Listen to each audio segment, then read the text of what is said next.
Babysitter. Sometimes my mum and dad used to go out. This meant that my brother had to babysit me. He hated it because I just wouldn't go to bed when he told me to.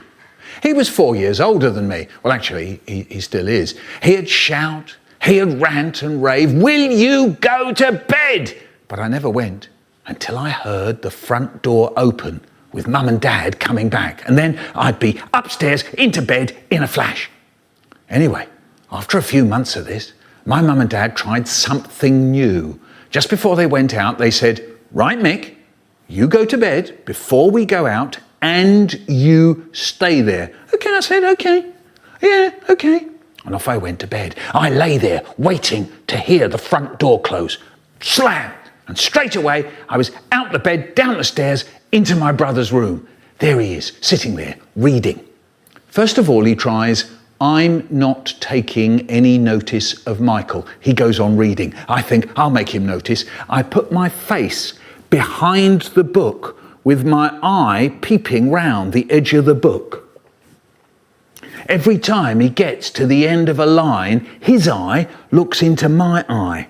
He tries to pretend I'm not there. It's no good. He can't. My eye is peeping away like mad round the edge of the book. He starts to laugh. Look, yeah, look, he says, "Look, this isn't fair. You promised you'd stay in bed. I'll tell him, I will." So now I go and stand by the door and I fiddle. I make little rattly noises with the handle and the key. Fiddle diddle, riddle diddle. He tries to pretend I'm not there. It's no good. He can't. I'm rattling away like mad with the handle and the key. He starts to laugh. "All right," he says. "Look, right, that's it." He sounds like he's going to really do for me. So now he tries, "I'm going to be so boring, Michael will get so fed up, he'll go back to bed." He starts up a chant. "Go to bed, go to bed, go to bed, go to bed, go to bed, go to bed, go to bed." He doesn't stop. "Go to bed, go to bed, go to bed, go to bed." It goes on for ages. "Go to bed, go to bed, go to bed." I try to talk to him. "Hey, what do you want for your birthday, Brian?" "Go to bed, go to bed, go to bed." "Do you want a sweet?" "Go to bed, go to bed, go to bed." "Hey, you got a pimple on the end of your nose, you know." "Go to bed, go to bed, go to bed." And I'm still fiddling with the door. I lock it.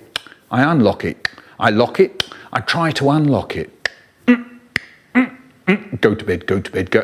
Brian, I can't unlock the door." "Go to bed, go to bed."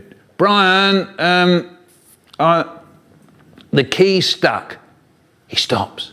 Suddenly he looks pleased and he settles down with his book and waits. Meanwhile, I've got big bother. They're going to come back and find me here, and I've got out of bed and I've come in his room and I've locked the door and it's really late and it's all my fault. I try and I get that key to work. Fiddle, riddle, diddle, diddle, fiddle, riddle, diddle, diddle. For 3 hours I'm at it, and all the time my brother is not taking any notice of Michael. The front door opens.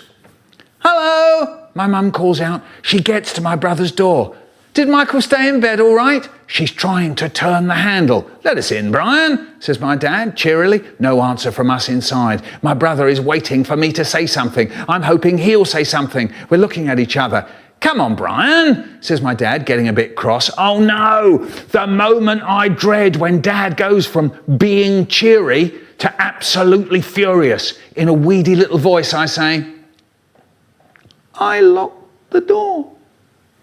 That really winds them up. There's my mum. "Is that you, Michael? You still up? You promised you'd stay in bed. It isn't fair on Brian." And there's my dad and he's roaring, "Would you believe it, the little pig? And the door's jammed. I'll have to break it down. God, when I get inside, oh, he's going to be in for big trouble." And me, I'm standing there all shaky and sorry and shuddery. But my brother, what's he doing? He's smiling all over his big face.